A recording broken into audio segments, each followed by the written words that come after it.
Right, everybody, welcome. Hello, it's good to see everybody's faces again. Look at that. You're like by default, I think you're the only group that automatically turns their camera on. There's a few that haven't yet, but that's okay. You don't have to if you don't want to. It's certainly totally optional for you to do that. But it is nice to see a lot of shiny faces here on a Friday right before a holiday weekend. Thank you guys for taking the time out of your day. And I know at this busy time of this semester to help us get started here. I did put the agenda for our session for today in the chat. I'm going to do that again and put it there for you for those of you who may have just joined us here. There it is. I also want to be sure and share with you the Q&A document. So that way, if you have any questions either about today's training, but also in addition to that, oops, I get the right document, guys. Sorry about that. Give me just 1 second. There we go. Got too many irons in the fire here. There we go. All right. Fantastic. All right, I just placed that also in the chat as well. Their Q&A document. Looks like I've got a little bit of work to do here. Looks like there's a few questions out there that I haven't gotten to just yet, but I will get to them, I promise. And we'll also be addressing them next Friday. We have a session, faculty Q&A session. I believe it's around the same time as our session today, if I'm not mistaken. Yep, Christy's giving me the thumbs up. So I hope to see your faces again next week whenever we go over the Q&A materials. We do not have to stick just to the Q&A document. There's other things that we can also cover there as well, maybe show you a few things that you weren't aware of in Canvas. There have been a lot of new features rolling out recently, and it's really hard for me to keep up with. So absolutely. Some really cool features that have been coming out and some things that I'm hoping will improve your Canvas experience as well. It's always fun as a trainer to be right in the middle of training and go into something and seeing something new going, well, this is a first. I haven't seen this one before. It happens. Okay. So at any rate, welcome everybody to today's training. We are recording this session as well. So if you do have to duck out, if you couldn't make it today, just know that we have this recording and I'll be sending that over to Christy and her team so that way they can make it available to you later on. So our topic for today is sort of a take on the new quizzes training, and it's the advanced Canvas assessments, particularly for like nursing NCLEX type question types and that kind of stuff with the next gen questions that have rolled out. Some of the new question types that you have. While we can't do every one of them just yet, there are some new improvements being made to new quizzes ongoing in an ongoing way. There are a few question types, I think, that really lend themselves to really imitate what you find on the NCLEX test, the types of test questions that you get from there. So we'll go over that as well as we go through and also share with you some information about item banks and everything else as well. Also, yeah, Christy put out there to be able to log into Canvas. Be sure and go to, we'll cover that in a minute. Sorry about that. About going to the wsutech.instructure.com site. If you do not have a sandbox course to play around with, if you would mind just maybe private messaging Christy and letting her know that you need a sandbox course. So that way, not only can you listen to my wonderful voice and watch this wonderful training, but you can also play along. So anyway, if you feel so inclined, just a quick introduction. It's been a minute since I've seen some of you, but I want to welcome you back if I haven't met you before. My name is Matt Miller, and I'm a learning consultant here at Instructure. Been with the company now for, golly, almost 3 years, 2.5 years or so.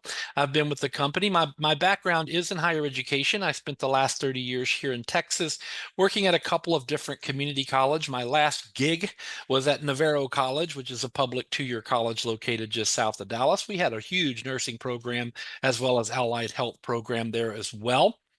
We used Blackboard. Does this sound familiar? We used Blackboard up until about 2017. And then in 2017, we made our transition over to Canvas. Now, keep in mind, back then we were using the classic quizzes and new quizzes were just coming out at the time. So lots of fun in that transition. It's still a gift that keeps on giving. We'll talk just a tiny bit about new quizzes. I don't think you guys are using classic quizzes at all, are you, currently? Currently, we have both enabled, Okay. and they are able to choose still at this Okay. point. But we want them to plan to move to new quizzes Absolutely. hasn't And been there's a lot of little implemented officially. nuanced, yeah, there's a not, lot of little nuanced things between moving to the two. I will share with you kind of what the difference is. We'll take just a moment looking at how you can tell the difference in case you're like, well, I'm pretty new to Canvas and I'm looking at my quizzes. What am I looking at? So I want to share with you how you can easily distinguish what those differences are. And then more importantly, how you can then migrate a classic quiz over to a new quiz very, very easily. With that, I'll be in my instance a little bit, but I'll also go to yours and share some information out of your instance too.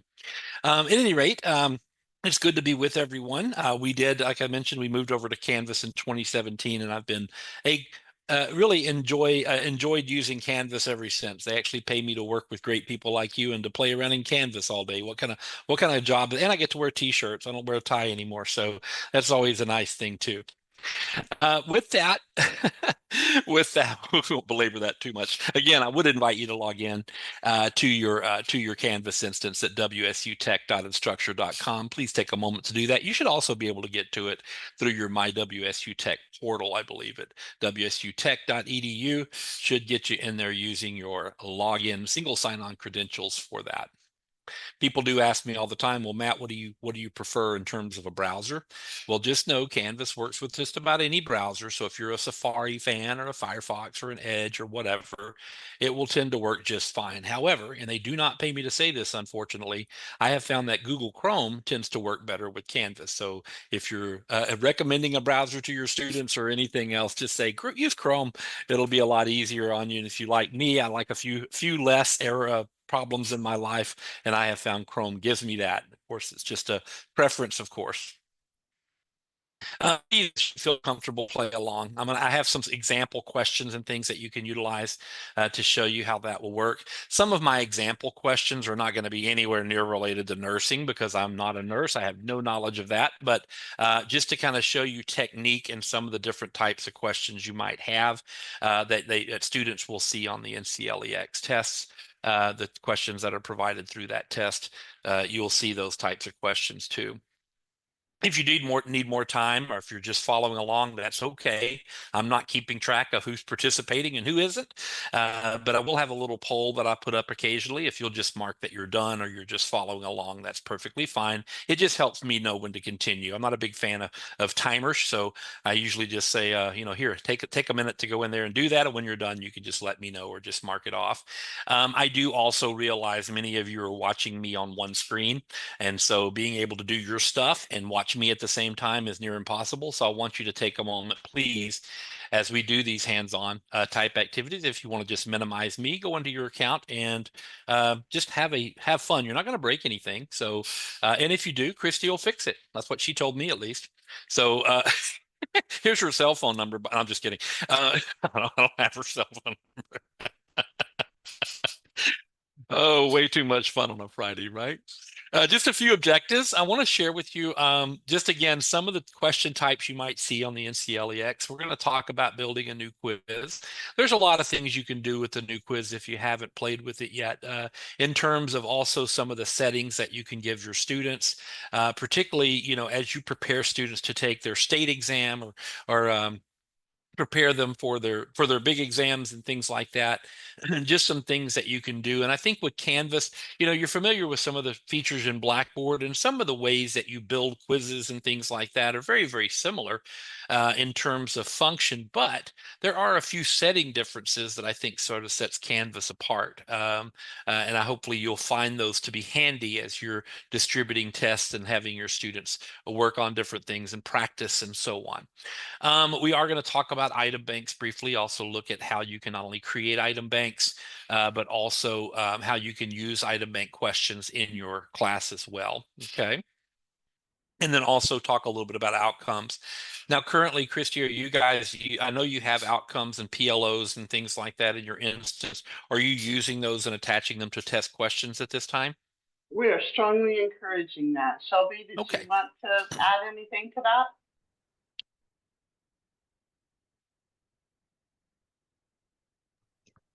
Okay, can you hear me? Yep. Okay.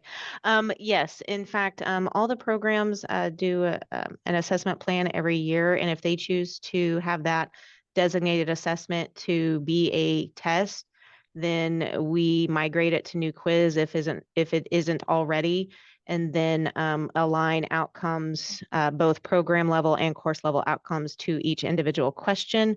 I am hoping to hear something, and maybe I just don't know the answer. How does that work if they're using item banks? But that's the only question that I have right now. But yes, Oh, that's that's a how good we're going to question. be Yeah. looking at data. Yeah.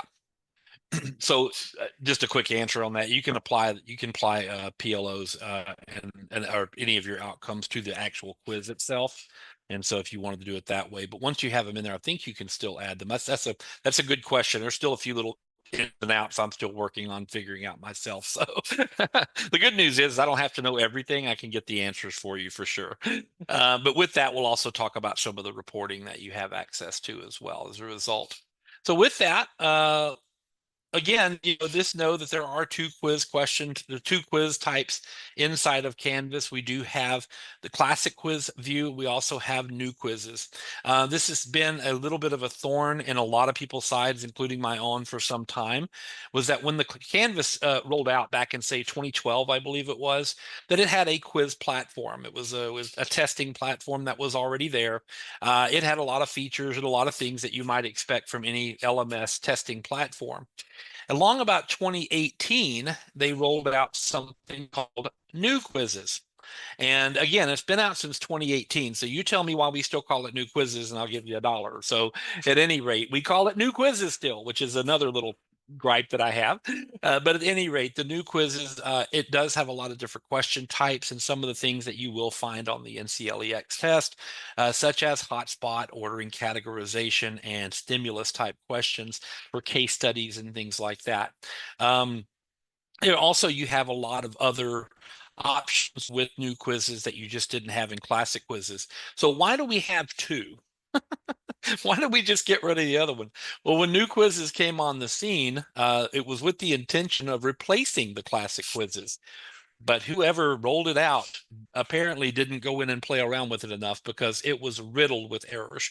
When new quizzes first came out, it was really just not a very good tool. There was a lot of things you could do, but it was very limited in a lot of ways. And so institutions basically told us here at Instructure, hold on a minute, we do not want to get rid of our classic quizzes yet, because there's still things that we want to be able to do that new quizzes doesn't do yet.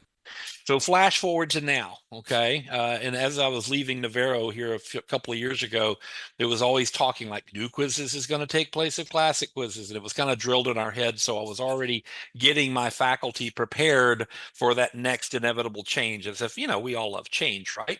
So at any rate, we were going through that process of changing over from classic to new. But there were still a lot of issues and things like that. We are happy to report that new quizzes is really almost nearly where it needs to be. Nothing is ever really completely finished at Instructure. We continue to improve our tools and listen to you guys and what you need and try to make improvements as we go. But we're really nearing a point where new quizzes will indeed supplant classic quizzes. And again, I don't have a date for you. I don't know when that's going to be. It's part of a bigger roadmap that they're still working on and so on. So it won't be anytime soon, but I just want you to know that if you are using classic quizzes, that at some point that will change. Okay, so just be aware of that as you go through. So my job is going to be able to help you understand what the difference is between the two quiz types, how to migrate those quizzes over from classic to new. And then fortunately for you guys, that is a very easy process. Okay, you can just simply click a button and migrate your quizzes from classic to new, and then you're in business. Test banks that are in classic quizzes is a little trickier. Okay, and if we have a little time, if you're interested, I can share with you if this is a need that you all have, and that is to take a question bank from a classic quiz and move it into a new quiz. Is that something that y'all are interested in, Christy, you think, or we'll just kind of play it by ear and see how it works? I will let our other participants unmute and share if that's something they want to do. Okay. It's also something we can address in the next week's Q&A too. We'll have plenty of time for Q&A, but just if you're interested, if we do have a little time at the end, if you want to stick around, I'll be happy to share that with you. Keep it on the recording here, so that way we have it as well. It is a little bit of a process, but it does work. Okay, the process that I do have, and we'll show you. So with that, I do want to just dive right in. I'm actually going to take you to my instance first. So if you'll just give me one moment. I've created a little sample course in your instance I'm going to share with you in a moment. But before we do that, I'm going to take you into my instance and just share with you sort of a couple of different examples, okay?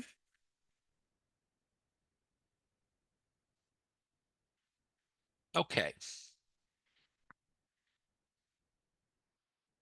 So I'm in my instance now, and I'm just going to go out to my little assignments demo class that I have out here. You've probably seen it a million times if you've attended any of my trainings. I tend to gravitate back toward this little demo course quite a bit for a lot of different things.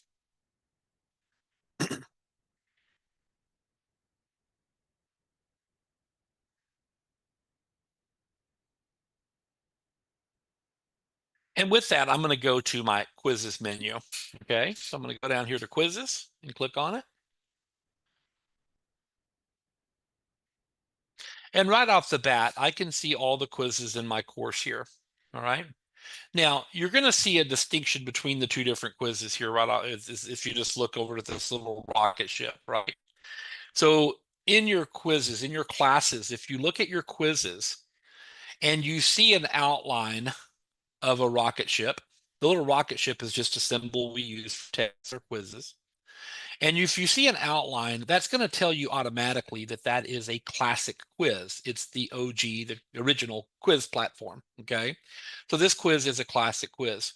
Whereas if you see a solid color little rocket ship, this is a new quiz. And again, they are two different platforms, completely different from each other in terms of how questions are built and how things are done. There's a lot of advantages to new quizzes that we're going to talk about. But if you have classic quizzes, there is a very easy process to turn it from a classic to a new.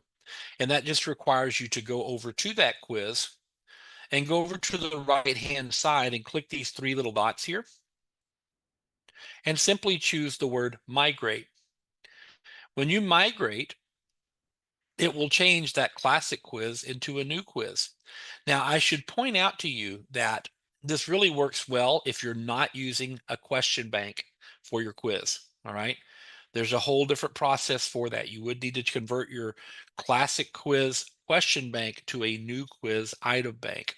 And so we'll talk about that at the end of our training today as we sort of talk about question banks and so on, and look at how we can do that. But if you just have a quiz, like a little static quiz out there that has however many questions on there that you've built, you can click that three dots and migrate. When you do that, you're going to see, I've done it before, you're going to see that it's going to create a new quiz out of that classic quiz. It's got the little rocket ship and it'll be unpublished. But now I've got a new quiz here, which means that I will have available to me all the different settings and things like that that new quizzes provide. Of course, all the question types that I was limited to in classic quizzes will still be what I have there, but I could always add to it if I need to. So just with three little dots and migrate on your classic quiz, migrate, and it will convert it to a new quiz. Now, one other quick thing I want to point out to you, you'll notice that when I converted that quiz from a classic quiz to a new quiz, that it kept my classic quiz. So with my classic quiz, I can do a couple of things. All right. I could delete it, just go over here and delete it. But if I'm not quite sure I want to do that, maybe I'm just a little bit clinging to what if something goes wrong? I want to be sure and check this quiz before I do anything else with it or whatever. You can simply unpublish, but you need to do one or the other. And the reason is because unpublished simply means it's not going to be visible to students, nor is it going to count as part of a grade. Okay. If it'll let me unpublished, it's going to take its sweet time, but hopefully it'll be unpublished. That little no sign will tell me that it's unpublished. I don't know why it's not. There it goes. All right. And so now it's a little unpublished quiz. This means that my students won't be able to see this quiz, nor will it count in their grade book. Okay. You may also have to replace your classic quiz with the new quiz in the module. So if you have it in a module already, you may have to go out and remove the classic quiz and then drop in the new quiz. But in doing that, you can replace your quizzes fairly quickly. Okay. Again, there's a whole different process for question banks that we'll address later. All right. But just so you know, we can do that. What I want you to do is want you to go out to one of your courses. And if you have any classic quizzes or whatever, and you want to just go ahead and migrate one just to see what it does, by all means, please do that. Just make sure that you unpublish it. If you're currently using this quiz in one of your classes and you're actually in one of your classes, you may want to just unpublish the new quiz just for now if you're going with the classic quiz. But I want to give you the opportunity to go out and see the difference there. So I'm going to put my poll up for you and give you a chance to go out and look in one of your classes so you can see exactly what I just shown you. Please mark it on the poll when you're done. Also, I'll pause here and ask if you have any questions as you minimize me and go in and play with your there for a moment.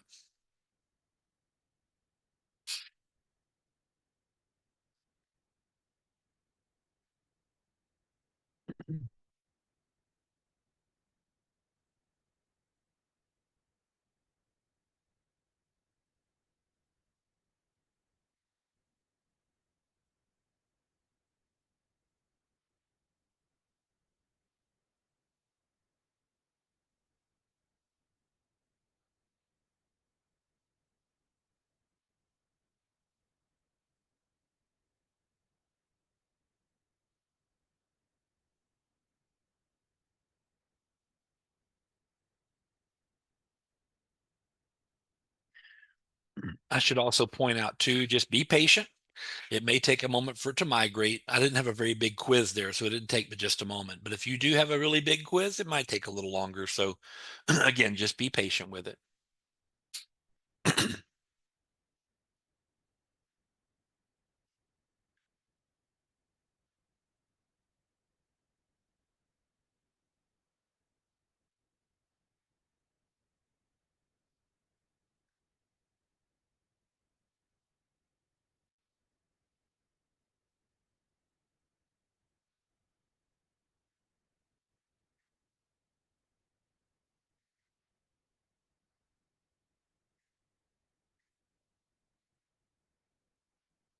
Let's take about 30 more seconds, okay?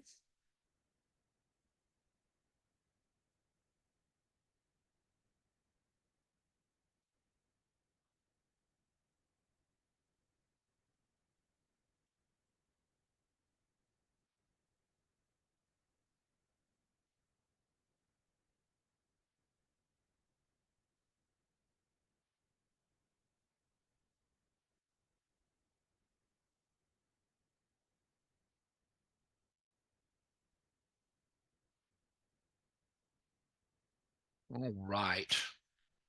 Looks like most of you was able to do that. So I'm going to go ahead and end the poll there. There'll be other chances and other opportunities as we go through. Fantastic. So with that, I'm actually going to now take us back over to my other instance here. There was this one, the WFU instance. I'm going to go out there and go into one of our courses here.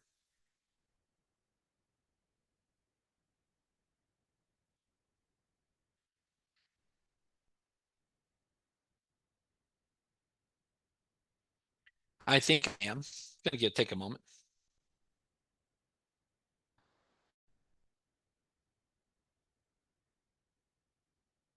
There we go.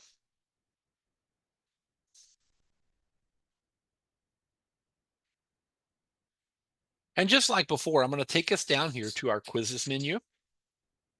So I'm going to go to quizzes first.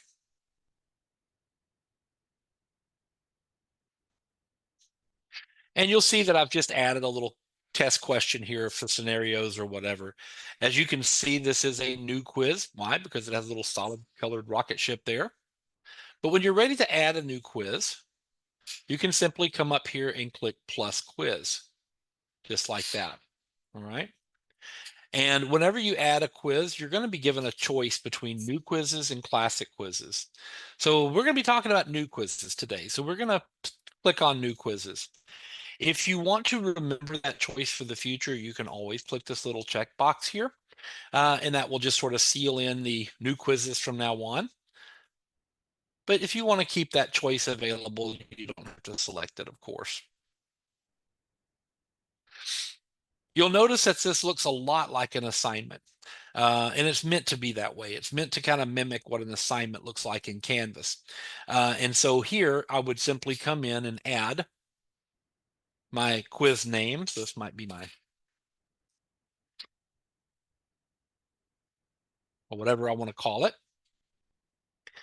You'll notice that you have the ability to add a point value here as well.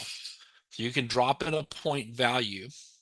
If you do weigh your assignments by groups, you can create a group here, or you can align it with a group, a pre-created group that you have in your assignments menu for grade weighting. You also have the opportunity to display the grades as points or percentages, complete, incomplete, a letter grade, even a GPA scale. Do you all use a different GPA scale for nursing programs than you do for some of the other programs? Do you have the same, do you have a different rating scheme altogether? Yeah, Okay. different for nursing, Matt. Okay, Yeah. I figured that was probably the case. Oh, hey, Casey. Good to see you there. I didn't notice you. Hi. Yeah. It's good to see you. Good to see you. Matt- And our AMT program also has a different grading scale too. So, Oh, okay, good deal. And so, Okay. and if we need to show them how to find that grading scheme, I could do that too if you want to. Would you zoom in just a little bit on your screen Oh, so we can see a little? yeah. Thank you. Yeah, absolutely. You bet. Sorry about that, guys. I'll also try to embiggen it a little bit there so we can see it a little bit better there. Okay. If you want to make this like a practice quiz, this is something you couldn't do with classic quizzes, and that's to simply not count it toward the final grade. If you want to choose something like that, and that'll just make it more of a practice type quiz. If you scroll down a little more, then you can also see who can access this quiz. You can assign access for due dates, for example. Right now, you can assign a due date to everyone in the class. So if you wanted to add a due date, maybe of next Friday there, if you do not add a specific date or time, excuse me, then it will just default to the end of the day.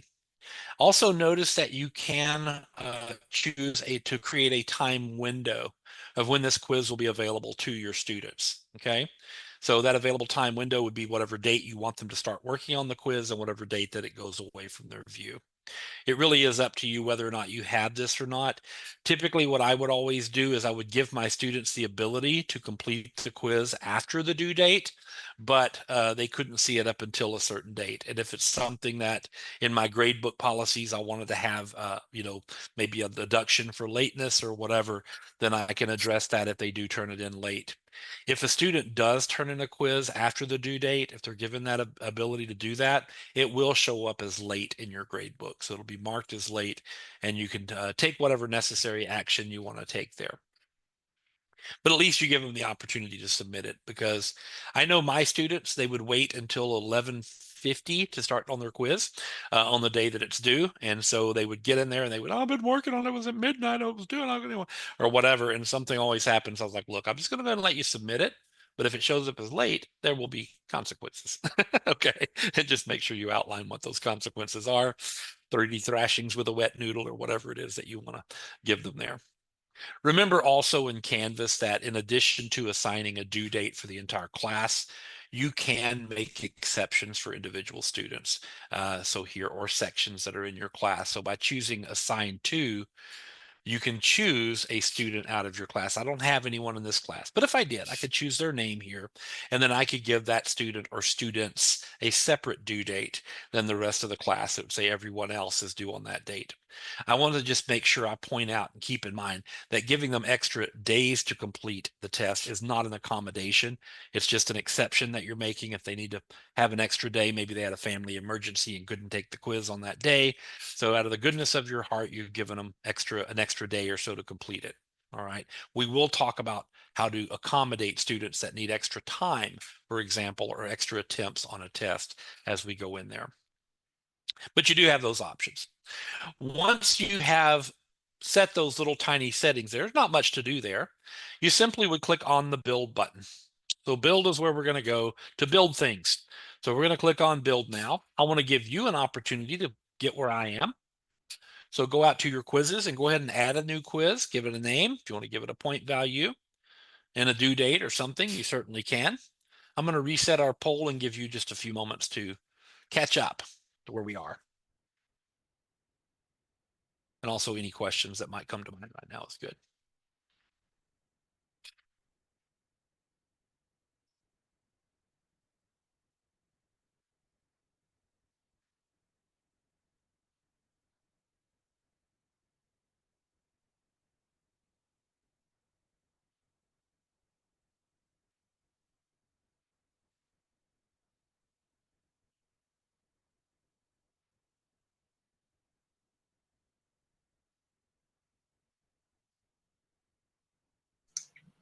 Sorry, you said just make it to build or start building like a quiz, like adding questions. Oh, I'm sorry. Yeah, we'll start adding questions in a moment. I just wanted to make sure you go in and add a new quiz and give it some settings and things, and then click build, and then you should be looking at the same screen I'm Okay. looking at. Okay, thank you. You're good. Thank you, Melissa.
Take about 30 more seconds, guys. And if you need more time, just let me know.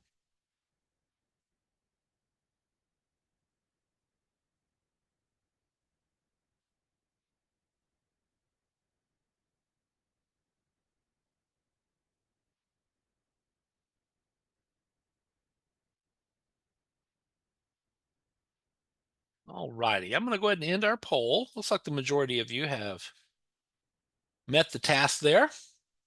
There'll be lots of more opportunities for that. Keep working. With that, you'll now see that you are in the build area of this particular quiz. Now, you're going to see the quiz name here, and of course, you can edit it using that little pencil icon. You can also add some specific instructions here.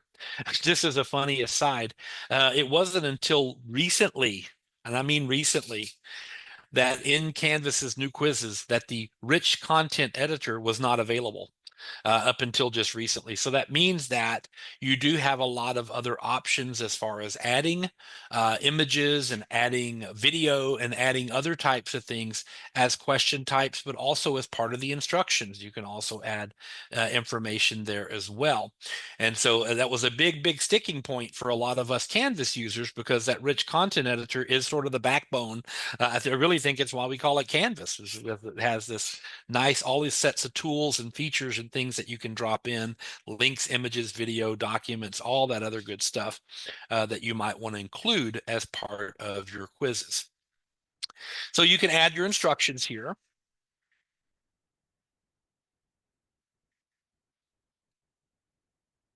But in addition to that, you'll also see right below the instructions is the ability to add questions. Now, we're not going to add questions just yet. I do want to share with you that you can add item bank questions here. We're going to talk a little bit about what that means in just a moment and how you can find item banks. I actually have a little item bank out there that I shared in your institutional questions that I'll show you where to find it if you want to play around with it. We can do that as well. But for now, we're not going to talk about item banks until we actually start building the test. I also want to share with you that you also can align outcomes to the entire test. So in addition to adding outcomes to individual questions, you can add outcomes to the entire entire test here by choosing to align outcomes to this quiz. You'll see that I've already added some outcomes to the course that will let me do that. So let me back up for just a minute. You know what? I should have done this first. I want to share with you the fact that you do need to add outcomes from your institution into a course. That's one of the first steps. So if you plan on you, Yeah. If I may, for a lot of Yes. our instructors, Shelby has already added those into the course. Oh, well, wonderful. Okay. Thank you, So Shelby. most of our instructors will not have a blank screen here. They'll be able Okay. to just align the outcomes that are already there. And if anybody doesn't have outcomes in their course like they think, they need to touch base with us. Okay, absolutely. So fantastic. That's great to know. So yeah, if you do not see, so if you're wanting to align, and I mean the entire quiz here, right? So this would be aligning your entire test. This could be a little 5-question test, but it's aligned to an outcome or whatever. So in Canvas's new quizzes, you have a choice. You can add, and you can do both. You can add outcomes for the entire test, or you can add outcomes to individual questions. Okay, so those are just a couple of the options that you have. If you want to align an outcome to the entire test here, you can click on the outcomes, choose this little area where it asks you to browse and find outcomes, and you should see whatever outcomes you have available. I just added a couple of different ones here. For example, the ADN PLO, the PNR PLO type that were in the nursing sub-account, as well as just some student learning outcomes that are pretty typical for any college, right? So if this test was over problem solving, I could come out and find the outcome or outcomes I want to associate out of problem solving, right? And then I add that to confirm alignments, and it would add those outcomes there. Okay. And that's for the entire test. In addition to that, I want to point out to you that you do have several options up here at the top. Okay. So before we build any questions on our test, I do want to take us over to the settings first and share with you some of the setting types that you have that you can give to your students here. And some of these setting types you're very familiar with from Blackboard or from when using classic quizzes and so on. Some of them are very similar. Some of them are new, okay? And so, for example, one of the newer features in Canvas, I can't remember if it's that way in Blackboard. You'll have to remind me. It's been a minute since I've been in Blackboard. But in Blackboard, did you have the ability to shuffle questions on the entire test? So if you had a static, you did? Yeah. Okay. Yeah. Okay. So in Canvases and classic quizzes, you did not have that ability. You had to pull in, to use Blackboard terminology, a random block of questions. And that random block would then be the, whatever random order that the questions came in from a test bank. In Canvas's new quizzes, you can now, if you have a static number of questions on your test, the same questions for all of your students and so on, then this gives you the ability to shuffle questions so your questions will appear in different orders from your students. Of course, shuffling the answers is something you can do granularly for multiple choice, multiple answer type questions and so on, as well as other types of questions. But you can also just choose it here and it will automatically shuffle answers around for students. Just like with Blackboard, just like with classic quizzes, you can also allow one question at a time, which is a very common feature to only have one question appear on the screen at any given time.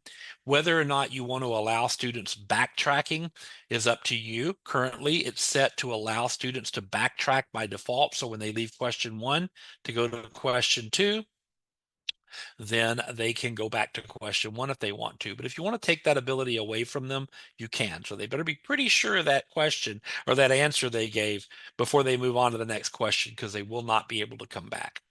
Okay. It's really up to you how you want to do that.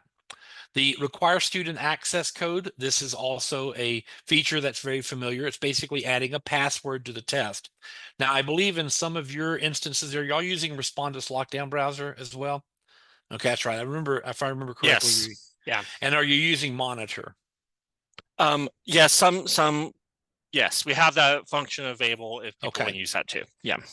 So just a little quick point here. Remember, if you're using Respondus Lockdown Browser, you would add the password on Respondus and not here, if I'm not mistaken. Okay.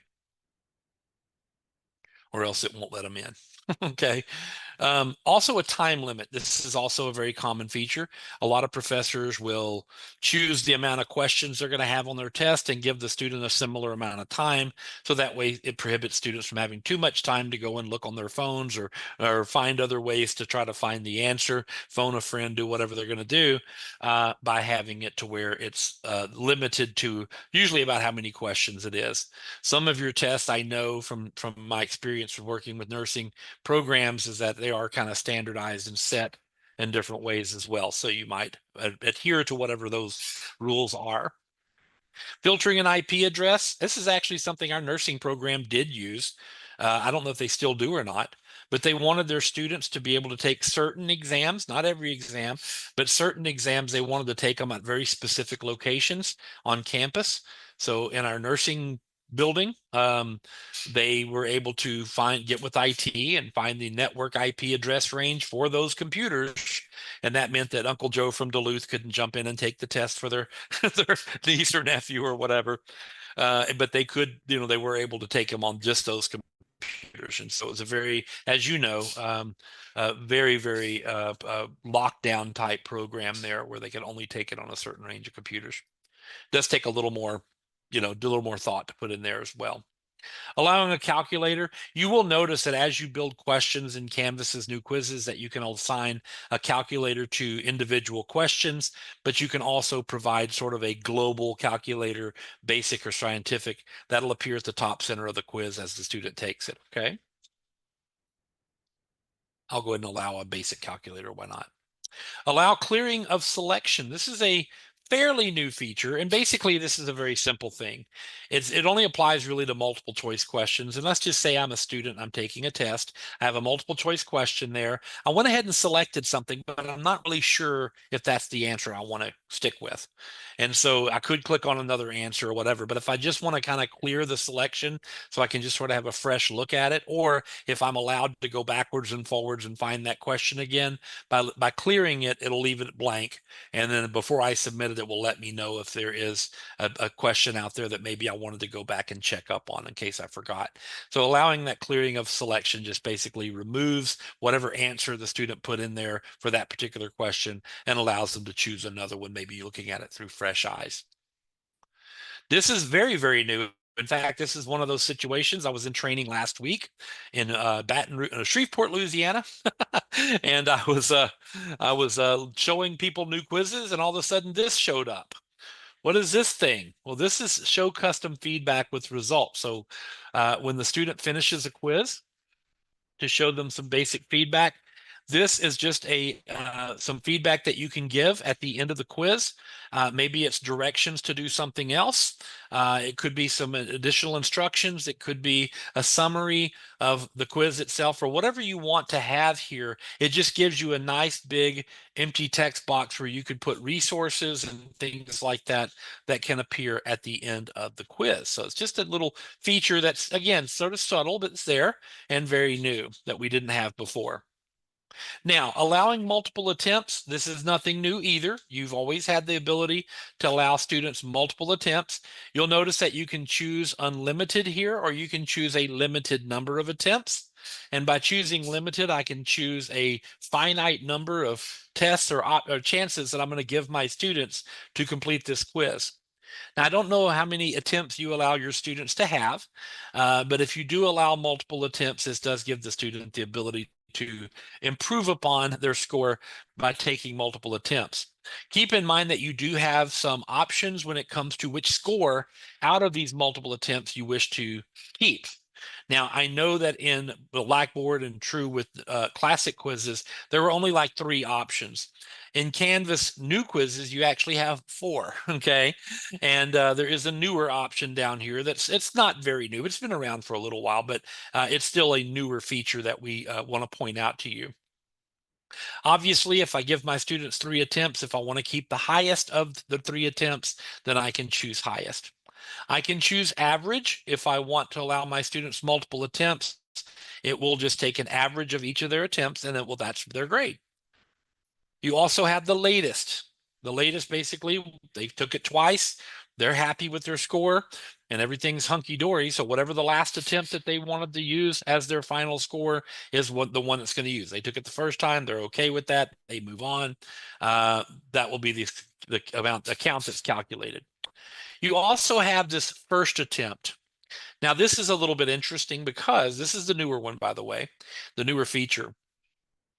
If I give my students 3 attempts, then I'm only going to keep the first attempt. That means that the other 2 attempts are just practice. And so it does sort of give a kind of a fresh approach to why, when and where and why you would want to use this feature. And I can think of several options, you know, if I want to, hey, I'm going to take your score, but I also want to give you a chance to go back and you know, and learn from whatever mistakes you made the first time, but we need to keep the first attempt or whatever. And so you can keep that as well. I always used a story of my daughter learning how to drive. Whenever she was learning how to drive here in Texas, you have to learn how to parallel park. And that's something that I don't know if it's this way where you guys are, but in Texas, parallel parking is part of your driving test. And I think in my life, I've only parallel parked maybe about 10 times, I think, over all the years I've driven. But at any rate, we went through the process of teaching her how to parallel park and all that. She gets to the driver's DMV office or Department of Public Safety. She hops in, they do the driving test. The last thing she has to do is a parallel park. She hits the curb. And the DPS trooper that was there was basically saying, look, I can't count this. So we can't count this attempt. You know, this is going to be a failed attempt. So you're going to have to do it again. But if you are comfortable, if I can give you some tips or some pointers while I'm sitting in the car with you, maybe listening to someone other than your parents, who they don't listen to anyway, to give her the opportunity to do it with a DPS trooper in the car. And sure enough, they were backing up. And then sure enough, she got it, of course, and then passed her next test. But it was just a way of allowing her to try again, even though she didn't do well in the first attempt.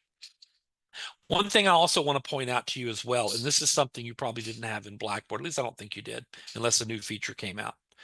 And that is to require a waiting period between attempts. So a waiting period, if you do give multiple attempts, you can choose however many hours, days, or minutes, or a combination of the 3 that you want to keep the student from being able to jump right back in the test and take the test again. So this is just a waiting period that you can invoke that keeps the students from jumping in and making the same mistakes. And maybe, just maybe, they'll go hit their notes again and study a little bit before they take it again. Okay. This last feature is also fairly new with new quizzes, and that is to enable build on last attempt. Now, this is a very, very useful feature for skill building. Why? Because what it does is enabling build on last attempt means that when a student completes a test and they're giving multiple attempts to take a test, it will basically bank whatever questions they got correctly and only present them with the questions they missed on the next attempt. So if a student's taking a 50 question test, let's say they jump in, they make a 35 out of 50. When they take the test the second time, it will only present those 15 questions that they missed and then go from there. So it's a really good way, particularly if you're using modules and using requirements in modules that students must make a minimum score before they can proceed on to the next module or whatever. But it's also a very useful way. In fact, here at Instructure, a lot of my professional development that I have to do to keep up with things is usually enabling a built on last attempt. So I'll go through a module learning about a new tool product, and then it'll build on my, I have to make a minimum score or whatever. Typically, thankfully, knock on wood, I usually get it on the first attempt, but sometimes I don't. It's always handy to be able to get through it pretty quickly and learn what I, not have to be introduced to things I already know or guess that really well. In addition to that, you have the restrict student result view. Now, this right here is basically the feedback that students are going to receive at the end. Oh, by the way, notice that I'm not clicking save or anything like that. There's no save or OK button. As I click on each of these items, you'll notice that as you click on it, a little receipt will pop up saying that it's been saved. So it saves as I go. I don't have to worry about, clicking to save that attempt or whatever. I can make any changes that I want, and it will save it automatically. So this restrict student view, the nice thing about this particular feature is that you can turn it on or turn it off, right? At any time. So for example, and this is another example of how our nursing program used new quizzes and quizzes in general. And that is, if I want to show my students just how many points they earned out of how many points were possible, I can do that. Okay. As they're taking the test, they can just see what their score they made on the quiz or whatever and receive really no feedback. However, if I want to show them the items as well as the questions for the test, I can show that. I can even show them how they responded, but I'm not indicating at this point if they got it right, which questions they got right or wrong. I'm just showing how they responded to the test. You can also show item feedback. So any question that you build, you can show them what they, the feedback for correct answers, the feedback for incorrect, or just general comments. You can choose that as well. But notice that the more of these things I check, the more of the test that they can see. Okay. And so if you're concerned about students using a print key, many of them are using lockdown browser and things like that, but what if they're using their phones to snap pictures, or you name it, they could do anything in terms of working around lockdown browser even. But by showing them a lot of information here, they could easily compromise the test. And so this is just a way to kind of keep students from being able to see too much of the test until you have them in a more controlled environment. And that's exactly how our nurses did it. Our nursing program would show the students maybe these top 3 things here, maybe the feedback or whatever. And then they would bring them together in one of the nursing lab classrooms. And then they would come in and turn it on where they could see everything and allow the students that duration of that class period to go in and review with them all of the materials on the test. And then afterwards, after the review, they would go in and turn it off again. And so it just gives them that ability to kind of preserve the integrity of the test as much as possible. Of course, if you're using a test bank and things like that, then obviously, it's gonna be a lot of information. But I should point out that most test banks have already been compromised, whether they're from Cengage or Pearson or Elsevier or any of the other question banks. There you can find them somewhere out there on the web. So those are the settings that you will find. Okay. In the moderate section over here, we're going to skip over reports for just a moment because I don't have any reports to show you. In moderate, oops, I don't have any students. Let me go find the student. Go into one of my quizzes here. Flip over to my quiz real quick. In moderate here, I'm almost running out of students to play with. You'll see that I've got my student roster here. And this is kind of neat because the moderate is actually in real time. Okay. In real time, you're going to see a roster of all of your students here. As they're taking the quiz, you'll see which attempt they're on or how many attempts they've taken if you're giving them multiple attempts. It will also show you the score. And incidentally, if you do give them more than one attempt, it will sort of stack those attempts. It'll say attempt 1, the score, attempt 2, the score for attempt 2, this, and so on. So you'll see them all right here. You'll also see how much time they've taken on the quiz. Now, this can be, although it's not conclusive, it can be an indicator as far as whether or not the student might be engaging in a little nefarious activity. For example, if a student here, Alicia, maybe she made a perfect 100 on the quiz, and it's a 50-question test and she took 2 minutes to complete it, then that might raise a red flag. Okay. Unfortunately, it's not conclusive, but it does hopefully give you a little bit of an indicator. By that same token, you might have a student, Alicia, for example, again, might have made a 20 on this 50-question test and took a minute and a half or 2 minutes or whatever. And so, I had students that used to come to me all the time and they were like, man, I don't understand why I'm doing so poorly on this test. And I'm looking at it, it's like, well, it's a 50-question test, and you took a minute and a half. Did you even read the questions? I mean, so again, it's not a conclusive thing, but it can be a correlation, I think, in some of that. You're also presented with a test log. Now, the test log is interesting because each attempt the student has, you can actually go in and you can see how much time they're spending on each question. You can also see it in real time if they are taking the test in front of you, you could be at the front of the room in the log seeing which question Alicia currently is on, okay, which is kind of cool. One of the features that you will sometimes run across in the log, I don't know if any of you have or not, but one of the little things that you might run across in the log is you're going to see kind of a time stamp and which question the student has on, which one they've answered, and so on, all the way from start to finish of their test. One of the things that you might see from time to time is student left test taking page. And this can be a little bit of an antenna raiser as well. You might be thinking, okay, so they've left the test taking page. Let me explain what that actually means. All that actually means is that the student's mouse has remained idle for more than 30 seconds. It doesn't necessarily mean that they've left the test taking page, but it does mean that they haven't done anything as far as moving their mouse within the test itself. And so it's counting it as almost like an idleness of 30 seconds, which implies that the student might be using their phone or something like that. It is not something you can prove and something you can't use as part of a thing or whatever. But if you do see it, it's kind of one of those little teachable moments where you might have that conversation with the student. If you are using Lockdown Browser and Monitor and things like that, obviously those do a better job of catching what's happening. I should point out to you though, and I've used Monitor and Respondus Lockdown Browser for years. I've actually written articles for them as well as part of their publications.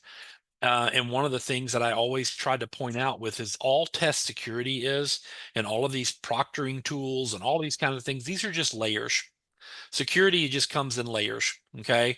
There's not a magic bullet out there that just totally prevents them unless they're right in front of you and you're watching them take the test or whatever. Whenever you allow remote testing, there's always that that opportunity where students might try to beat the system in some ways. So just know that it's there.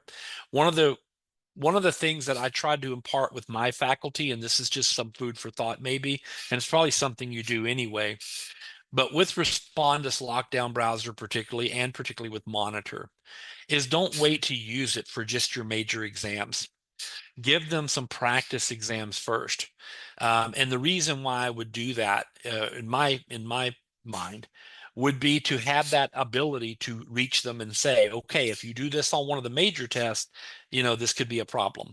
And so you kind of create that situation where you have a lower stake, no stake type opportunity to allow the student to screw up. Okay. And then once they do that, then you can have that conversation with them. But, it is kind of funny because you can go out to Google and you can search ways to beat Respondus Monitor, everything from putting Vaseline over the camera to adding a piece of tape or whatever. And the funny thing about Monitor is that you have about 45 seconds before the test begins to actually see them hatch their plans. They don't know that, but it is something that does happen. And I've seen many of them as a dean. I had to sit down with a lot of students and talk about their academic future. But one of the things that I would see them do is they would reach up and you could see them smudge the tape with a Vaseline up like, okay, what were you trying to do there? Whatever. So, but anyway, it was always kind of, or you're only showing this much of your face, and you'll see them do that as well. Just some funny little things. It reminds me of that, the dumb criminal thing where the students were, not students, but the thieves went into this place and they read somewhere online that if they rubbed their face with lemon juice, that it would trick the security cameras, and then when the cops caught them, they smelled nice and lemony. But they could see them plain as day. So anyway, it's kind of like that. But at any rate, there's a lot of little things out there. One of the nice things about Canvas's new quizzes is that, for example, if you need to add extra time to a particular attempt, so if we've given them 10 minutes on this attempt, for example, and I have a student out there that needs just extra time for this attempt, on the extreme right-hand side, you have this moderate button. And when you click on moderate, this is where you can adjust the time just for this test. You can also adjust attempts just for this test, okay? And in doing that, this will give the student extra opportunities to complete this particular test. Also, another thing I should point out too, and this was always a big tricky thing with Blackboard, as well as with classic quizzes in Canvas, is what happens if a student's taking their test at home and their power goes out or something happens, okay? Now in Canvas or in Blackboard, I would have to go in and clear their attempt so they could retake it. Well, there's no clearing of attempts in Canvas, all right? It's always going to record their previous attempt. You can give them additional attempts, but you can't clear previous attempts, okay? Oh, Christy asked, can you interact with the log? Sorry, I just saw that. No, unfortunately, you can just view the log. That's all there is to it. So you're just able to see it. And I'll try to show you a log before we leave today, but so you'll get an idea what it might look like. Well, one of the things that you have in Canvas, if Alicia here, for example, is working at home, and then maybe it's a big giant test, you know, some of those NCLEX type tests or what, you know, 80, 90, 100 questions long or whatever, and say she's about halfway through it and her power goes out. Okay. What happens in new quizzes is if you go out to the moderate button, you're going to see, it'll say, what does it say? There's a button and it basically, oh, continue or something like that. Continue the test or continue the quiz or whatever. And it will allow the student to continue where they left off. Okay. So that's another nice little feature. Instead of having to retake the whole darn thing again, they're going to just be able to pick up where they left off whenever it was that the computer flaked out or whatever happened while they were taking the test. You may have to give them extra time and attempts and things like that for them to have the ability to finish the test. Now, in addition to just this particular quiz, one of the features that you have in Canvas's new quizzes is what if I wanted to, what if I have students that require an accommodation of some kind? And this is a very typical accommodation is time and a half, for example. So the way accommodations work, as you know, for testing is that it's an agreement between you, the student, and your Office of Disability or Access Services, right? It's almost like a little negotiation, if you will, for what you will accept as far as accommodation. Let's say James here does require an accommodation. If I want to make an accommodation for James in this class, I can simply go out here, find the accommodations tab. I'm almost running out of people to accommodate here. And I click on the little pencil icon. You will see that I have the option of a time adjustment here. I also want you to know that whenever you make an accommodation on a new quiz, not only does it apply to this quiz that we're currently in, it applies to all course assessments for this student. So I don't have to go into every other quiz and set the accommodation. If I'm using new quizzes, if I make the time adjustment here, it's going to adjust the time on all of James's quizzes in this course. New quizzes, I should point out. Okay. So but a typical time adjustment, you know, you could just give additional time or remove the time limit altogether, depending on what the accommodation is. You also have this time multiplier. This probably is the most popular one, the time multiplier here. And this is where you would give your students a multiplier of time and a half, right? That's a very typical accommodation. You guys have probably experienced this as well. So time and a half means if I'm giving everybody in this class 10 minutes to complete the quiz, James is going to have 15. But because this applies to all course assessments for this student, then what that means is that if a student has, you know, if I'm giving them a 30-minute assessment, James gets 45 minutes. If they have an hour, 90 minutes, and so on and so forth. So by doing that, I also can create a time multiplier for this student. Corey, whoever it was, I just accommodated. One of the new features that you also have is the ability to export your test once you've built it. So creating an export of your test allows you to create an item bank out of your test, which is also another feature that you have. So before we do that, I want to go back over to build now. I want to give you just a moment to go in and I want you to explore your settings. And if you have any students to also look at moderate. So take just a moment to minimize me and go in and inspect those tabs across the top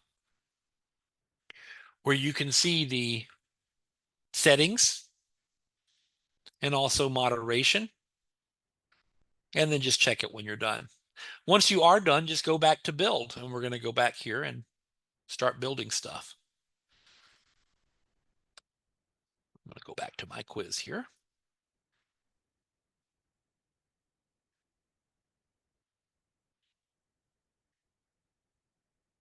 Also, I'll entertain any questions that you may have.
Take about another 30 seconds, okay? And then we'll dive in and start building.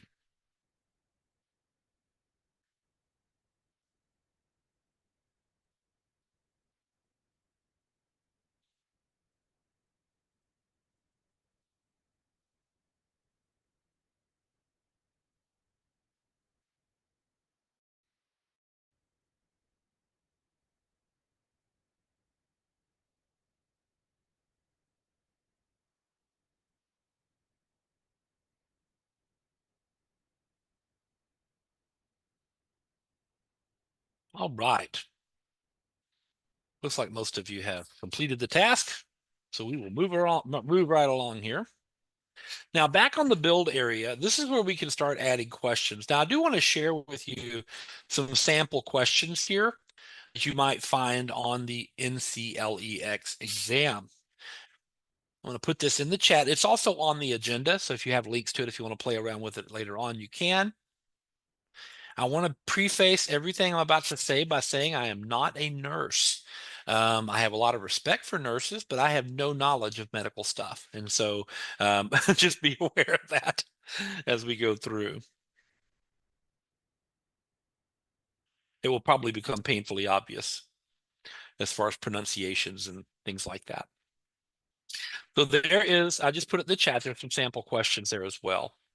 So some of the different question types that you will find on the NCLEX, like I need to tell you about it, is things like prioritization type questions, illness and diseases, diagnoses, as well as treatment plans, patient communication, safety and care environment, people skills, all of those kinds of things, procedures and physiological adaptation, and interpreting information, identifying tools and terminology.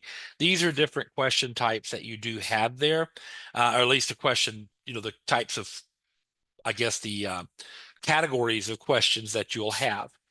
I want to start with something just really simple, and we'll just use sort of a multiple choice as our first question type, because I know that the NCLEX does have that. So I'm just going to take this first question here, and I'm just going to copy it. And what I want to do is on my test, is I'm going to click on the plus sign right underneath my quiz here. And you'll notice that you can choose what type of question you want, okay? So with that, I'm going to choose a multiple choice. Now, whenever you create a new quiz question, this actually threw me off big time whenever I first started using Canvas quizzes, new quizzes, was this whole little thing up here that says question title. Folks, this right here is completely optional. You do not have to put anything here. It's nothing that the student will see anyway, but it is something that if you do want to identify the source for your own personal benefit, then you could say, this came from chapter 6 or whatever you want to put up there, but it's completely optional. The actual question goes into question stem. Okay, so in question stem, I'm going to just paste my question here. Notice that in the question stem that you also have the lovely rich content editor. And I have seen test questions that have images of hematomas and all kinds of other types of things that you could add there and ask questions about. So it does give you that ability. You also have the ability to add sound. So you have a couple of ways to do that. You guys are using Panopto. So you could use video as well as part of your question. Imagine, and again, think of the possibilities with sound or video of having, maybe like a blood pressure, the sound that you hear through a stethoscope. Told you it's going to screw it up. Anyway, you get the idea. That thing. Okay. Or adding images of or videos of different procedures and what's wrong with this procedure, or whatever you could want to add there, could be a good way to add that information. All right. Just as a quick example, if I want to add a quick little video or audio here, I can go to this little guy right here and choose record upload media. If I have a sound on my computer, I could just drag it right here and make it part of the test question. If I wanted to record a quick little question, I can allow my camera to be utilized, and I could record a quick little something here if I wanted to as part of the test question. This is just a little cool advantage that you have using that as well. Imagine having your students watching a video clip and asking certain questions as a result of that clip, right? So this is just a first little attempt at our multiple choice question here. So I just pasted that in, and now I'm going to go through and add my possible answers. And with your patience, I'm just going to paste in the answers here. I also want you to know that as part of the answers, as part of the answer, you also have this rich content editor where you could drop in other items besides just text.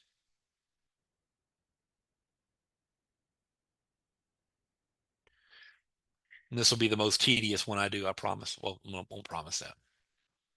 I'm just going to put the possible answers here. And yes, these questions were happily stolen from somewhere on the internet.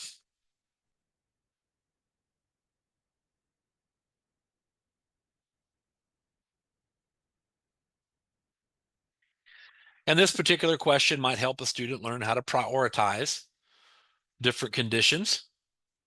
Okay. And the correct answer here would be C, the least stable patient. Okay. Should be here. And you'll notice that you can select the question there. Now, if you wanted to add something like, none of the above or all of the above or whatever you want to add there, you can add additional distractors here. Okay. And if I were to add something like none of the above, okay, then I can add that as part of my answers, my possible answers.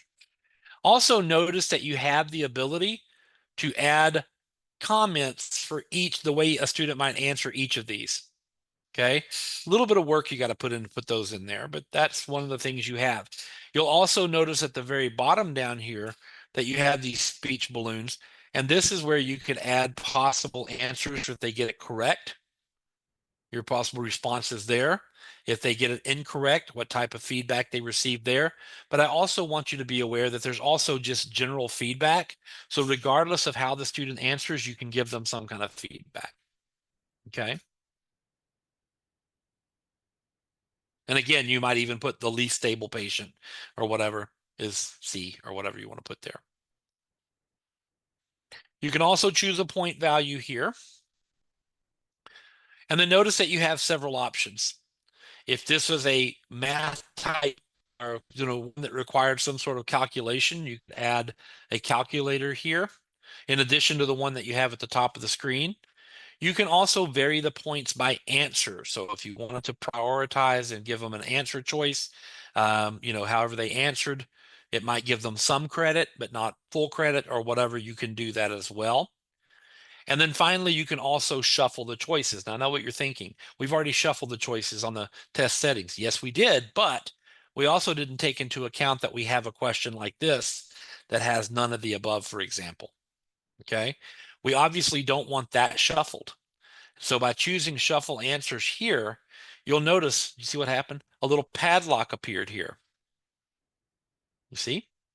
And what this allows me to do is for a question type that includes none of the above, I can come over here and lock this into position, which means that Canvas will scramble all the rest of these question answer types, but this one. Okay. We talked about aligning to outcome. In addition to adding outcomes for the entire test, you could also add a specific outcome here just for this one question, or outcomes. You can add more than one. So if this is part of my PNR,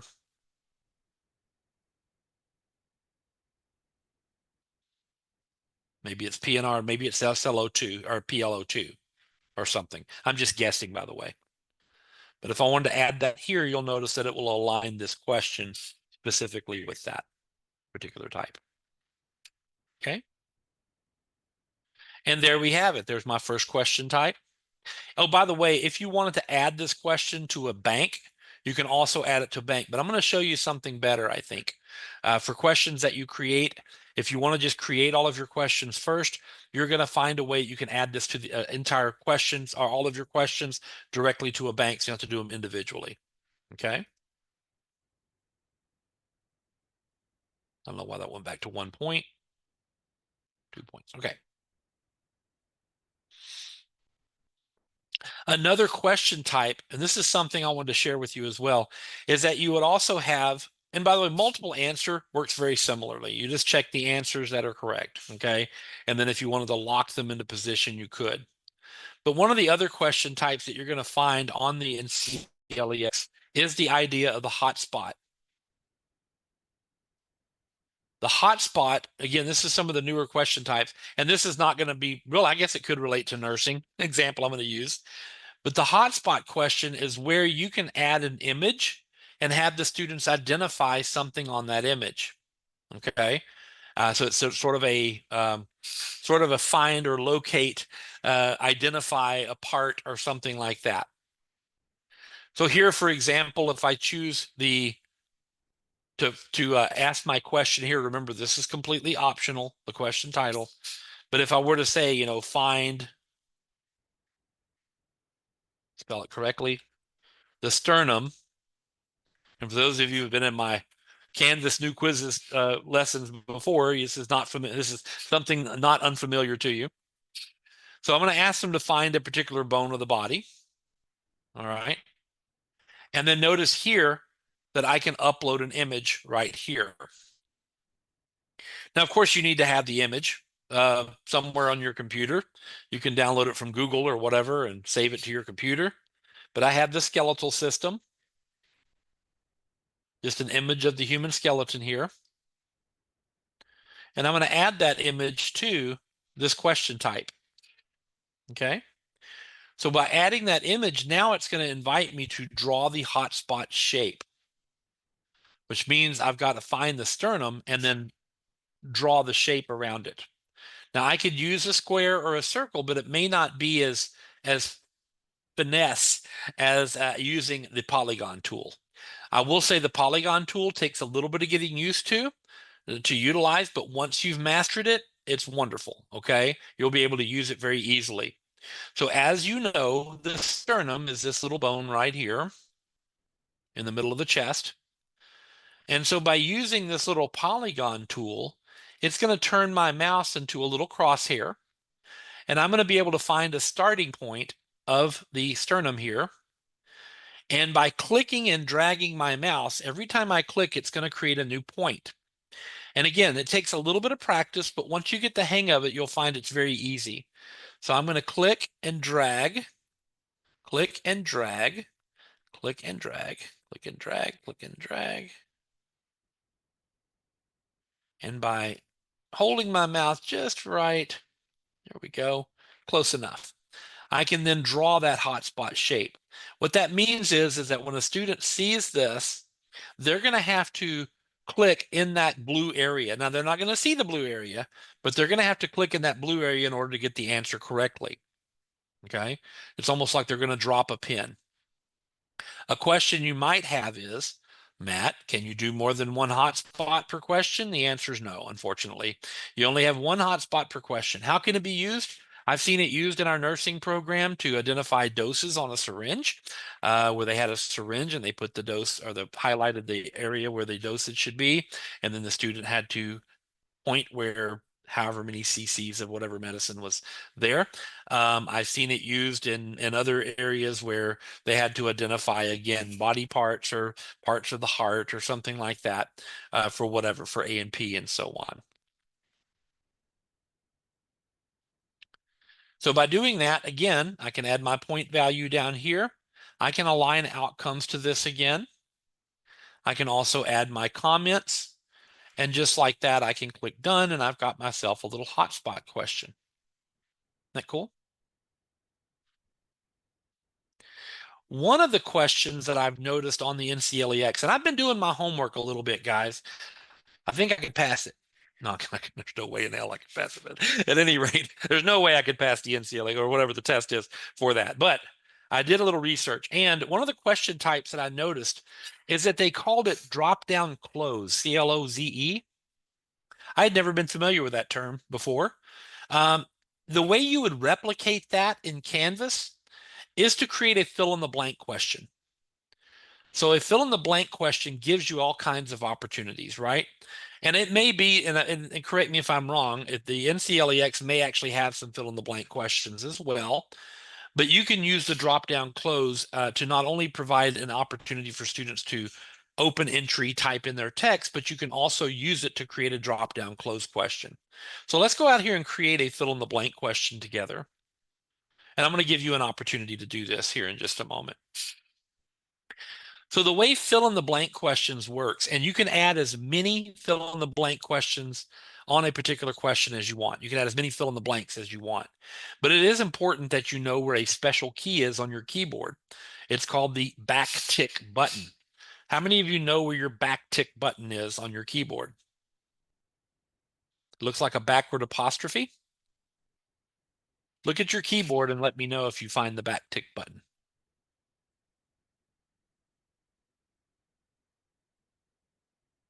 Anybody found it yet? You have? Okay, sing out. What did you find? Where is it?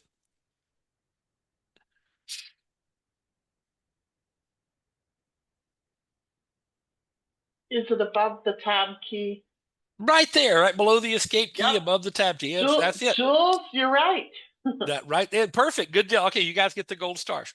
That is the back tick button. It was funny. One time I was doing a training for the entire state of Nevada, and I had totally spaced on where the back tick button was. So I did an old trainer trick. I'm like, who can tell me where the back tick button? And then finally somebody, I was like, oh yeah, there it is. Because I was trying with apostrophes and it wasn't working. You can see an example of a back tick right here in this example as well, where they've used two back ticks to have for red and blue there. But that's it. So underneath the little wavy line, the tilde there, that occupies the same key as that, underneath the escape key, just to the left of the letter 1, or the number 1, excuse me, you'll find it there.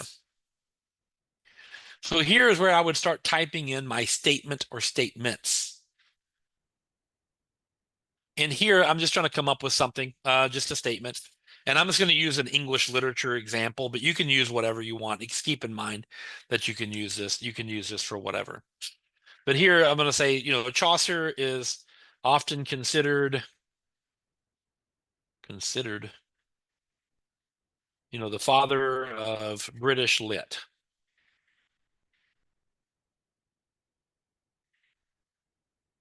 Which I'm sure will never be seen on the NCLEX. Okay? And again, this could be a whole paragraph that has a lot of blanks that the student needs to fill in. Okay? So here's how it works.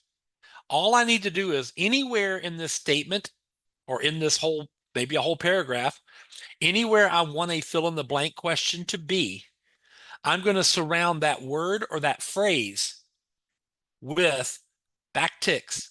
So just an example here. The word Chaucer, maybe I want it to be blank, is often considered the father of British literature. So before the C in Chaucer, I'm going to put a little back tick there. And after the R in Chaucer, put a little back tick there. Now, once I do that, you're going to see that it's going to bring up a number 1 here and the word Chaucer.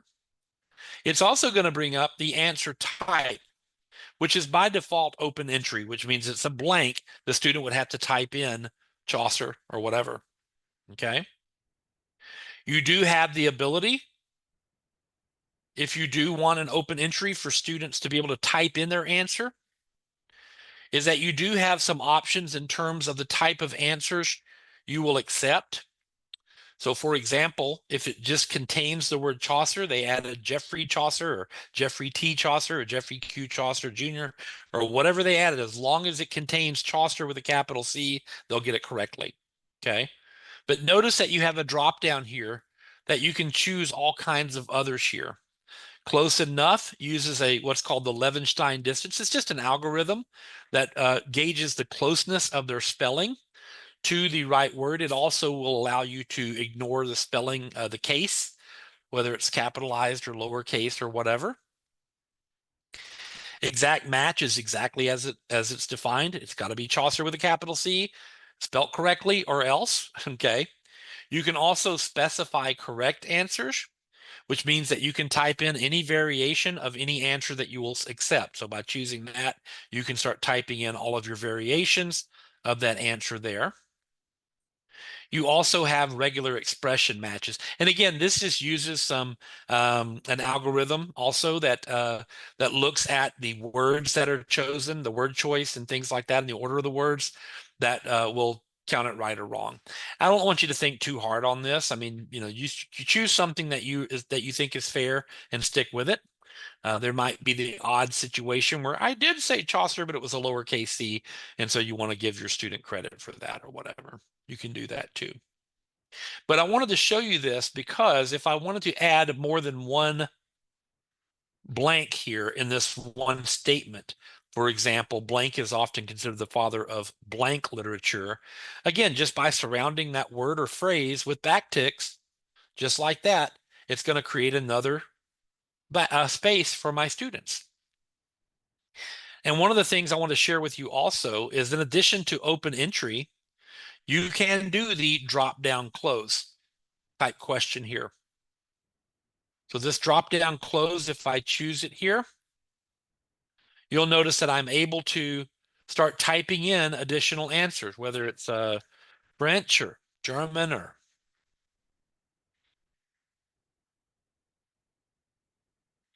Italian or whatever type of drop down answers I want. And because I'm scrambling it, it will scramble the choices for me.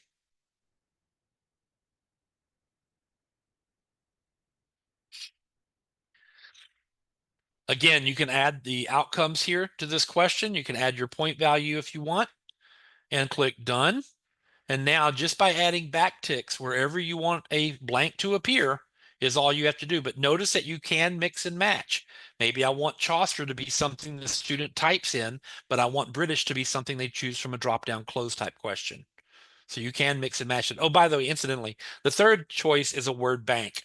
And this is where you would have maybe Chaucer, Milton, Shakespeare, John, whoever else, whatever British literature, Tolkien, and so on down there, C.S. Lewis or whatever, in a word bank, and they would have to drag and drop Chaucer into the blank.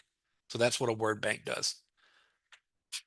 And then you can click done, and now you've got yourself a fill in the blank, AKA drop down close type question there. Oh, sorry. And it looks like this.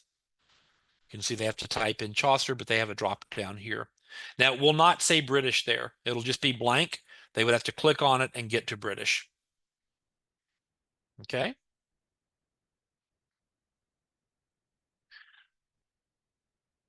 Any questions over fill in the blank or some of these other types of questions here? I was trying to work on one while you were doing the example, and Yeah. it worked great when I was doing the first word fill in the blank, but now I'm having some glitches when I'm trying to add the second word to fill in the blank. Ooh, And okay. it's like it's not recognizing my backtick, so I don't know if it's just So are you Canvas is using a being weird. phrase or just one word? I have two sentences, and I was trying to do individual one words. Oh, okay. So my first word was blood, and my second word was shakiness.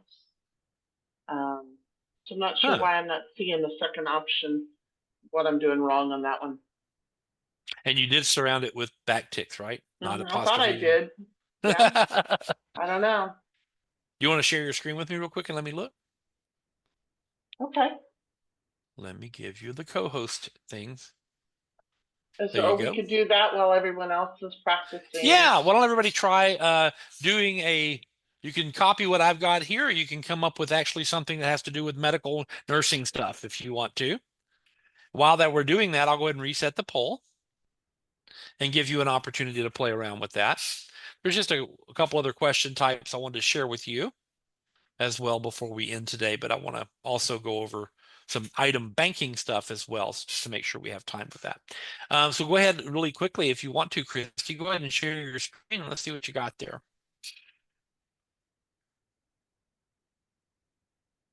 All right, are you able to see my Canvas yellow screen? Oh, not yet. Okay.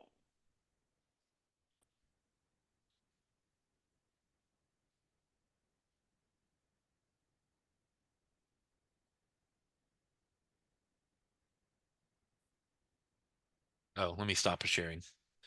That may be the problem. Go ahead and give it a go.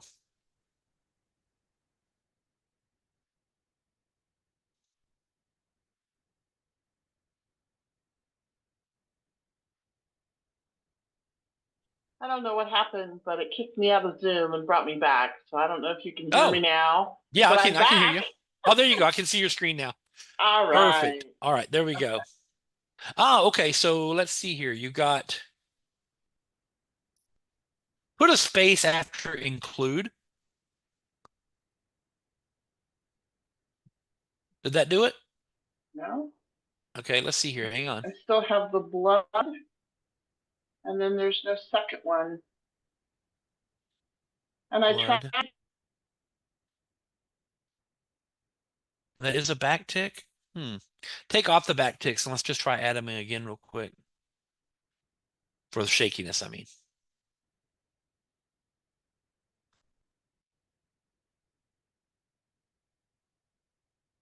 Oops, are you there?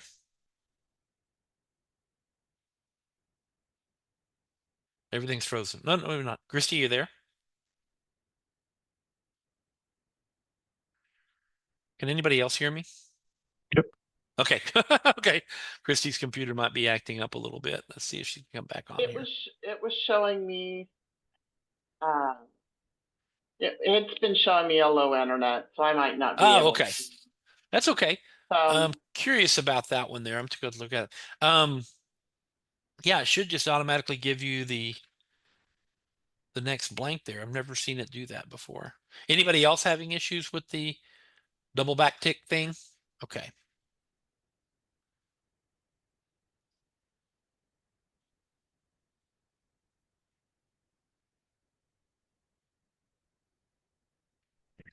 It's something to kind of watch and see.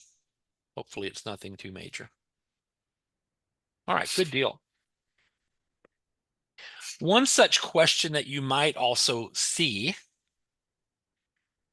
hopefully everyone had an opportunity to play around with that. Go ahead and click done here. And that is the stimulus question. Now, the stimulus question is a question type. What that does is it allows you to present a stimulus. And in doing that, you could present a scenario. You could present a case study. You could present a patient's folder or something, right? That has information in it. And then what it does is it allows you to ask several questions based on that one stimulus. Now, I believe, and correct me if I'm wrong, but on the NCLEX test, does it have a place where you can add folders, like tabs? Does anybody remember on the NCLEX, does it has tabs for those stimulus type questions? I do believe Yeah, so. yeah, it Okay. does. Well, there is a way. We won't be able to do it today, but there is a way, and I'll share it with you guys because I know we're gonna have a Q&A next week or whatever. But Canvas, the rich content editor, does support some HTML editing that will allow you to add tabs. Okay. Matt, just so you know, we've tried it here and it doesn't seem to work properly inside Oh, the quiz. Because we've played with the tabs HTML on a regular page, rich content editor, and it but works. we couldn't get it to work in the Okay, quiz. I'll have to play around with that also. I haven't, because thank you for sharing that because I haven't actually tried it myself. I was just noticing as I was researching today's workshop, that it did talk about that or whatever. So, and at the time, the person that I was watching do this did not have the rich content editor. This is still a fairly new feature for new quizzes, as we pointed out. But to give you kind of an example, maybe you have like a scenario.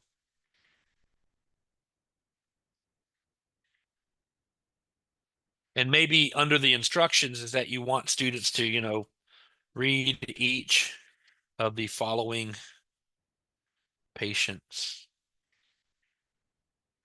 conditions and answer each question. Okay. And I could say on the right. I'm going to have the questions appear over here. So the way stimulus works is that you present a stimulus and then you can ask questions about that particular item. So it's almost like a test within a test. You provide them with something to read, watch, or listen to, and then you can ask several questions based on that one item. The example that I have here was actually taken from another school. But here I've got, 1, 2, 3, 4, 5 different patients, and I've got some information on each of those patients there. So I'm going to copy this and put it in the stimulus portion of the content portion of my stimulus question. You can see that it's got these different questions here. Notice that I can now add questions. I can choose the questions to appear on the right and click done.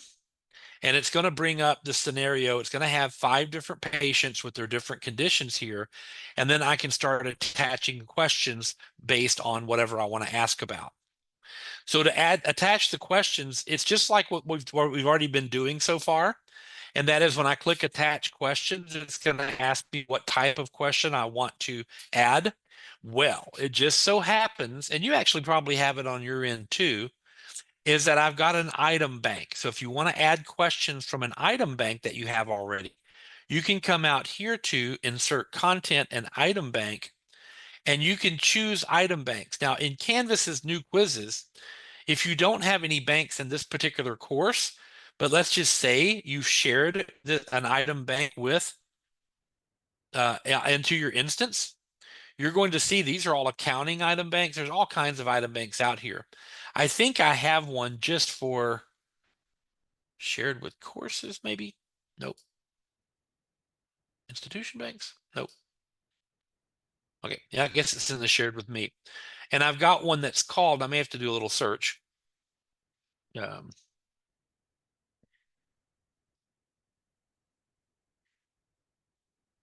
or maybe not. Let me just see if I can go find it. To find these item banks.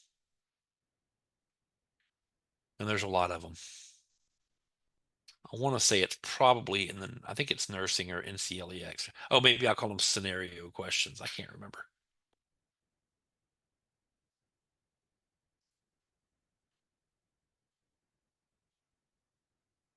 We're getting closer.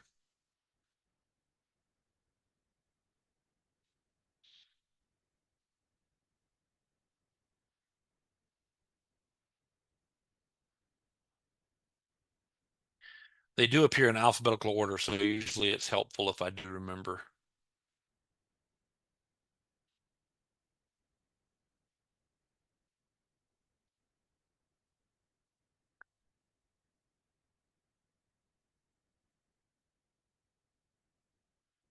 Well, phooey. It's not the last one, surely.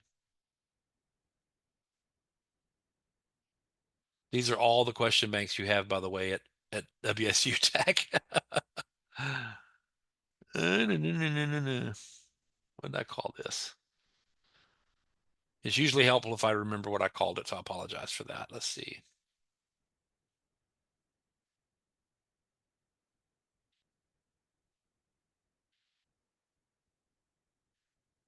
And I should have shared it with this course, but I didn't.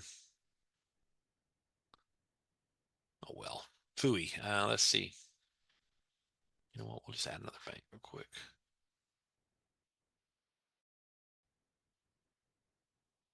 I could have sworn I had it out there. That's psychological science. I guess I didn't share it with the course. Okay.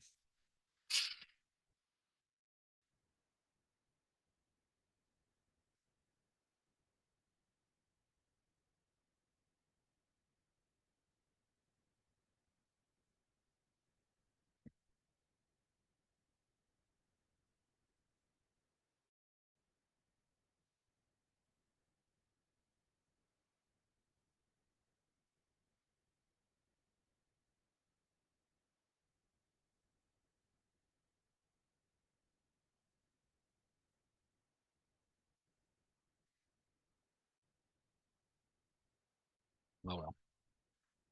I don't know what I did with well, Whatever. I can't find it right now. It's somewhere piled off in here. I should have shared it with the bank. I didn't. We'll just use an accounting question as our bank here. And in doing this, I can come in and I can select the questions that I want to add to this stimulus. And obviously they would be questions that I would have regarding this case study.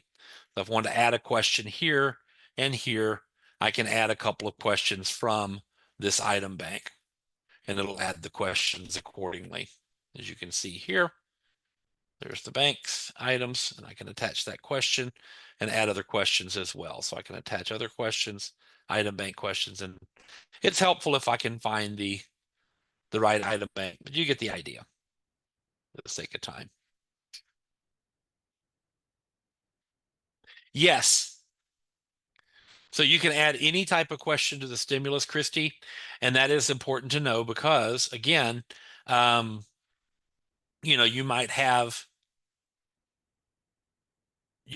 several questions that you want to ask, maybe like a multiple answer. And in fact, my item bank actually has a multiple answer, fill in the blank, and in other types of questions as well. So yes, any of the questions that you currently have access to, you can do it. Of course, you can't add another stimulus within a stimulus, but you can add the other items here. Okay. So once you have the test built,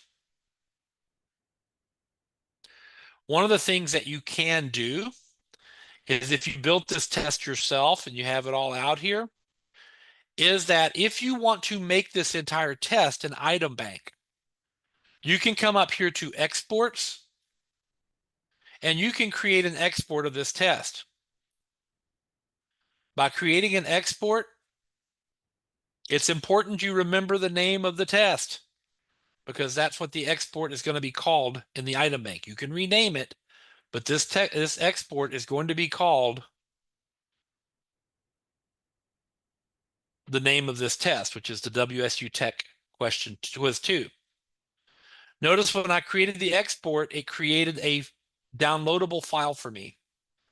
So I'm going to choose this file and it's going to download this test to my computer as a zip type file. Okay. Once I am done, I can now add this to an item bank. So if I created a test, or maybe several of you have created some a test and you want to share and so on. Okay. It's going to wind up in my downloads folder. But what I can do now is if I go back to my course, you should see down here a menu item for item banks. If you don't see it, you can make it visible. Students cannot see this, by the way. But if I want to add an item bank to my Canvas account, I can start by, let me get out of that real quick. Still showing up. Stop it. I can start by clicking up here and adding an item bank. Okay. So I'm going to add a bank here. I'm going to give it a name. It doesn't really matter what I call it.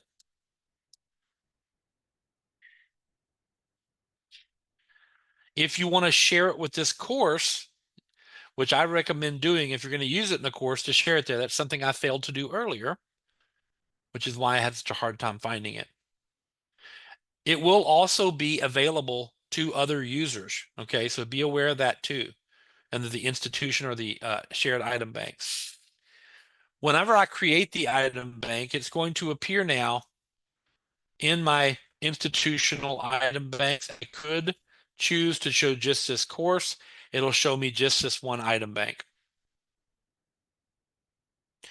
So in order to add questions to the item bank, I'm just going to click on the name of the bank. And by using these 3 dots way up here in the upper right-hand side of the screen, I'm now going to just simply import content. So when I do this, I'm going to go and find that file that I just exported. And I'm going to be able to bring this in. Let me go to my downloads folder. This new file here that I just downloaded, I'm going to be able to import this into an item bank that can be used in any other test.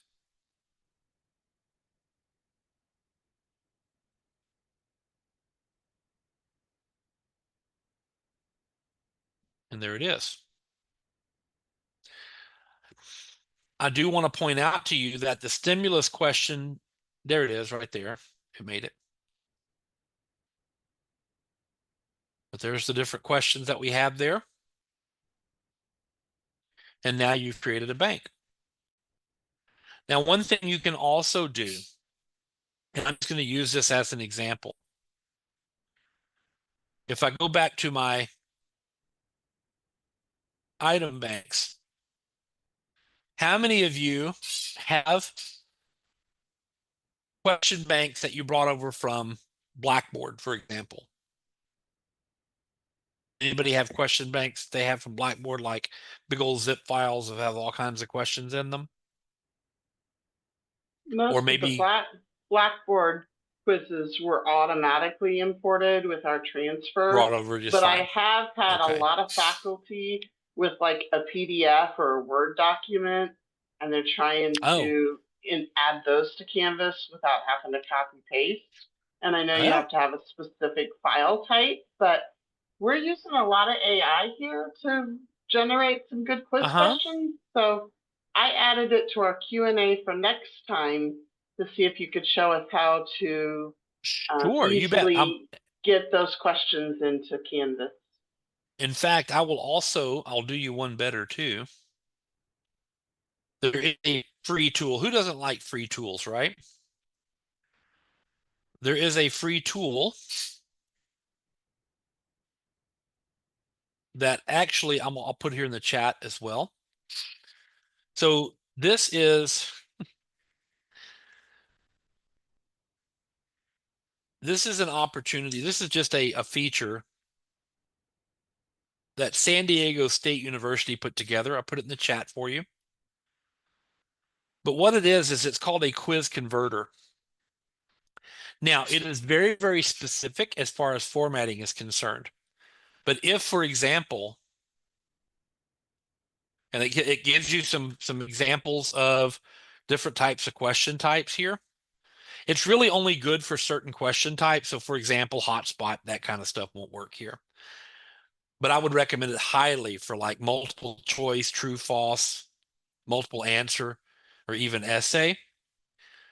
But if you're good at searching and replacing in Word, or if you want to recreate your test, essentially, if you just format it exactly like it is here, so you'll need to have a number 1 period, 1 space, and your question, and then an A, B, C, or whatever you have for your multiple choice.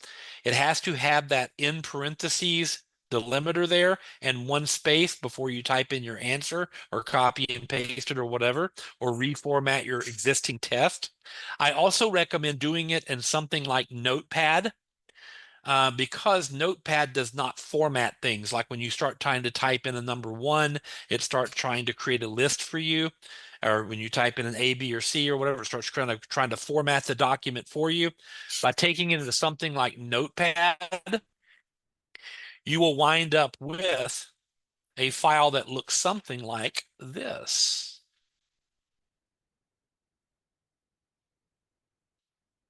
Find my little test folder.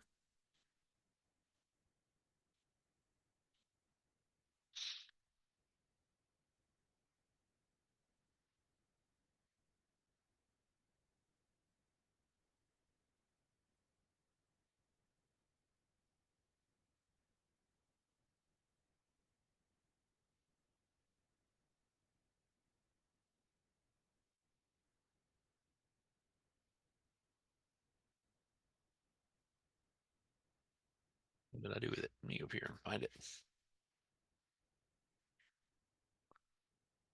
Here we go.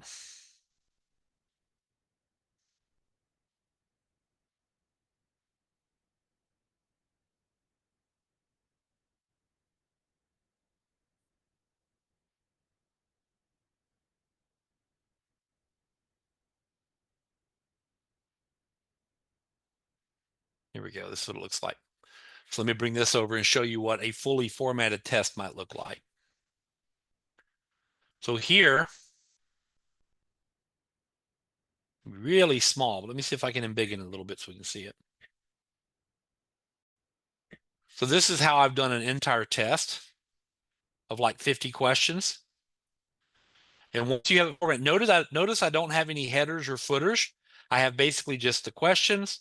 There's true, false, there's multiple choice, and I formatted them just like this. It has to be so, or it won't take it. You can't have two spaces between the period and the for answer, only one. So you have to format it just right. But once you do that, then you can drag that file into this little area here, and it will create a zip file that goes to your computer. And then if you want to bring that in as a quiz,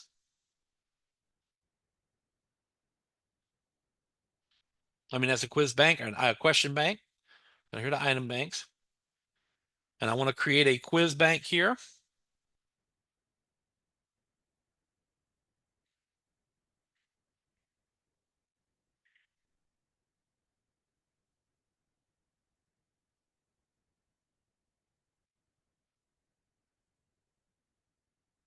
And by clicking on this and going up to these three dots and choosing import content, I'm going to go out and find that question bank that I just made. I think it put it up here somewhere. Where did it go? Hang on. Oh, I want to keep it. There it goes. All right. Now I'm going to go up here, import content, and find that chapter 1 through 3 test right there. And doing that, I'm going to be able to create a 50 question test just out of that formatted Word document or whatever. Okay. At least that's the hope. But there it is. Okay. So yeah, you have options as far as other tools out there. I don't vouch. This tool is just, it is what it is, right? It's a free tool that you can use if you want to. It is very, very picky on the formatting. Some people just find it easier just to create the test themselves. I have found it easier for me to just to go ahead and format the way I want it, and then it's good to go. And it will create a quiz for me now that has all of the wrong one. That will hopefully, once it's done, it'll have all the question types and things like that that I want. I can always go in and add additional question types once I have it in there. Does that make sense? Yes, thank you. And we are out of time, but I didn't Yep. know if anybody else had questions, if they wanted to add questions to the Q&A for our next session, which would be our last session with Matt. Oh no. I know. Say it ain't so. I really appreciate you guys and I've really enjoyed working with you. I hope some of the information that I've presented has been helpful to you. I hope you're able to kind of use it and go forward with it. I do want to make sure you get a badge. If you haven't gotten your new quiz badge, I want to be sure and offer that to you as well as the survey. I am going to put this in the chat just in case you don't see it. If you're not able to get it today, if you want to come back and grab it at a later date, you can do that for me as well. By watching the recording, it'll be in the chat there for you. So be sure and grab that badge.